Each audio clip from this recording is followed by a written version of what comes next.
Assalamualaikum warahmatullahi wabarakatuh. Salam sejahtera untuk kita semua. Kami dari kelompok 5 akan menjelaskan mengenai daur ulang sampah.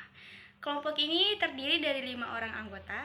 Perkenalkan, nama saya Ajil Vanessa dan 4 teman saya yang lain, yaitu ada Cut Yunailis, Rizwani Putri, Syakila Azamaya, dan Siti Khairunisa. Di dalam video ini akan dijelaskan mengenai pengertian sampah, jenis-jenis sampah, dampak dari sampah, metode pengolahan sampah, pemanfaatan sampah, dan contoh apa yang dapat didaur ulang dari sampah tersebut. Yang pertama, ada pengertian dari sampah itu sendiri. Pengertian sampah terbagi menjadi dua, yaitu pengertian sampah secara umum. Secara umum, sampah dapat diartikan sebagai semua benda yang sudah tidak digunakan lagi oleh makhluk hidup, sehingga sifatnya menjadi buangan.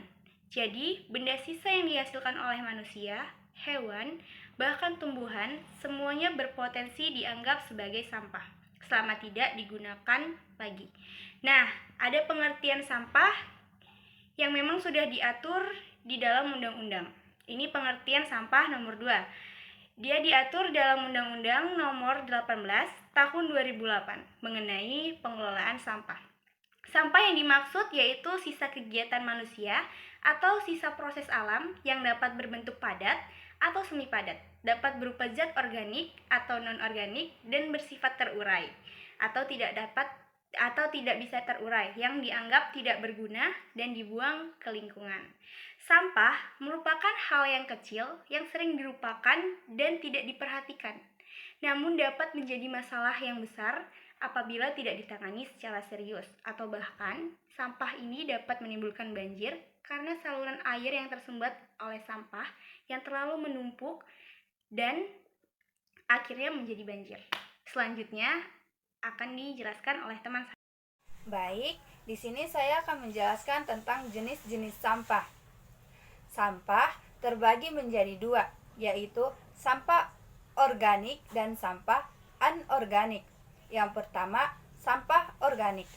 Sampah organik merupakan hasil dari sisa makhluk hidup atau alam, seperti hewan, manusia, tumbuhan, dan benda hasil olahan yang dapat mengalami pembusukan dan pelapukan. Sampah organik tergolong sebagai sampah ramah lingkungan karena sampah organik dapat dimanfaatkan. Hasil olahan sampah organik dapat dijadikan sebagai pakan ternak atau makanan untuk hewan-hewan ternak dan dijadikan sebagai pupuk kompos untuk tanam-tanaman. Sampah organik juga dibagi menjadi dua, yaitu sampah organik basah dan sampah organik kering. Sampah organik basah merupakan sampah organik yang mempunyai kadar air yang cukup tinggi. Contohnya, sisa kulit buah, sisa sayur-sayuran, buah-buahan yang sudah busuk, sisa limbah tahu, ampas kopi, kotoran hewan, bangkai hewan, dan sebagainya. Sampah organik kering merupakan sampah yang memiliki kandungan air yang cukup sedikit. Contohnya, kayu atau ranting pohon, dedaunan kering, sisik ikan, kulit telur,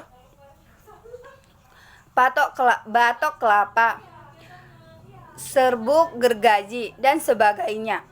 Yang kedua, sampah anorganik.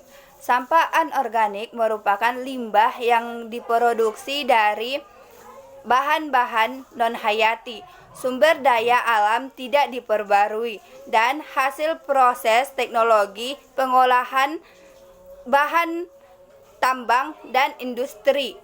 Jenis limbah anorganik dibagi menjadi dua, yaitu lunak dan keras. Yang pertama, limbah lunak anorganik. Limbah lunak anorganik bersifat lunak atau lentur dan mudah dibentuk.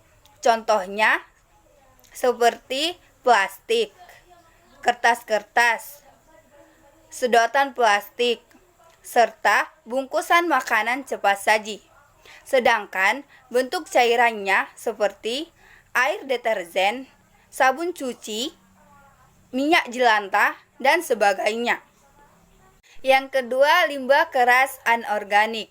Limbah keras anorganik memiliki sifat yang tidak mudah hancur. Biasanya, limbah keras anorganik ini dihancurkan dengan menggunakan metode tertentu, misalnya pemanasan dan pembakaran. Contoh limbah keras anorganik ialah pecahan kaca, pecahan keramik, seng bekas, logam, dan sebagainya. Sampah merupakan sesuatu yang sering kita jumpai, baik itu di lingkungan rumah tangga, di lingkungan masyarakat, wilayah perkotaan, dan industri pabrik yang banyak menghasilkan limbah sampah. Banyaknya sampah yang muncul memiliki dampak yang kurang baik bagi masyarakat itu sendiri. Hal tersebut perlu adanya manajemen pengelolaan terhadap sampah secara berkala. Hal ini berguna untuk mengurangi potensi dampak negatif yang mungkin dapat muncul dari penumpukan sampah tersebut. Berikut ini ada beberapa dampak yang timbul akibat sampah plastik. Yang pertama ada banjir. Penumpukan sampah dalam jumlah besar akan berakibatkan terjadinya banjir. Hal ini terjadi karena sampah yang sulit terurai hingga menumpuk akan berpotensi terjadinya banjir, karena penumpukan sampah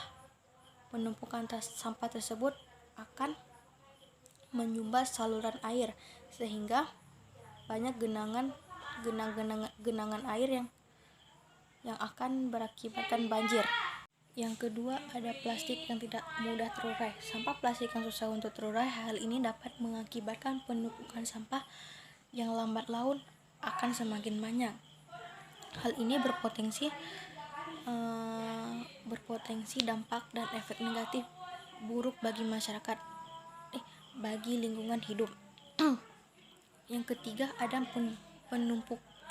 menimbulkan bau yang tidak sedap.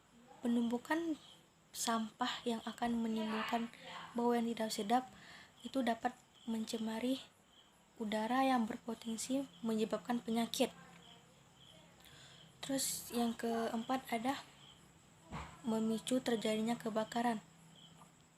Jika plastik sampah tidak terkelola dengan baik, maka dapat meningkatkan potensi terjadinya kebakaran. Hal ini karena material sampah yang tidak terurai mudah terbakar apabila ada serpihan api di sekitarnya. Terus yang kelima ada menghancurkan ekosistem.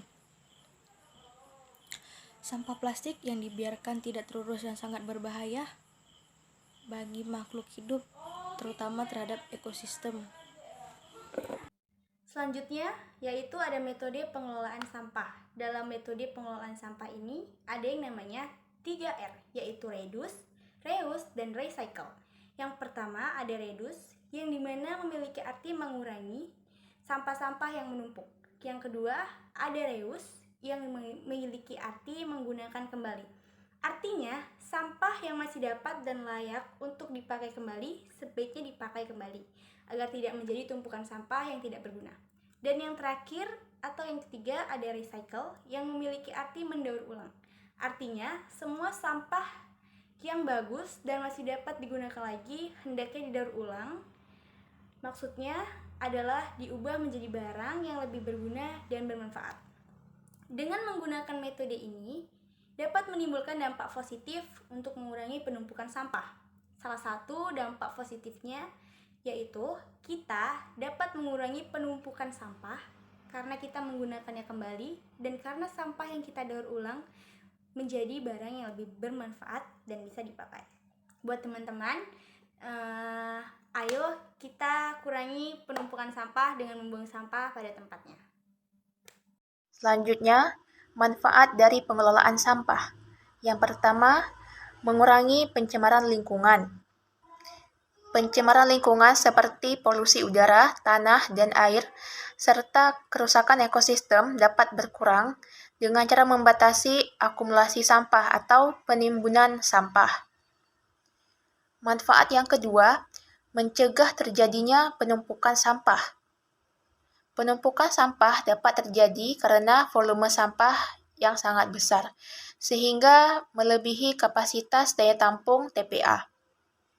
Dan sampah tersebut beresiko mencemari lingkungan dan menimbulkan masalah kesehatan, kenyamanan, serta kualitas lingkungan. Manfaat ketiga, dapat menghasilkan suatu kerajinan. Contohnya yaitu banyak sekolah-sekolah saat ini yang memberikan pelatihan atau edukasi kepada siswa-siswanya untuk membuat prakarya dari bahan dasar sampah. Umumnya bahan dasar sampah anorganik. Manfaat yang keempat, dapat menjadi peluang usaha dan membuka lapangan pekerjaan. Sampah yang diolah dengan baik dapat membantu meningkatkan pendapatan ekonomi. Apalagi jika kita berhasil membuat usaha khusus di bidang daur ulang sampah, maka lapangan pekerjaan pun akan bertambah. Manfaat yang kelima, yaitu dapat dijadikan pupuk kompos. Sampah yang bisa didaur ulang menjadi pupuk kompos yaitu sampah yang berbahan organik. Diperlukan suatu lubang untuk pembuangan sampah organik di tanah dan tunggu hingga membusuk hingga menyerupai tanah.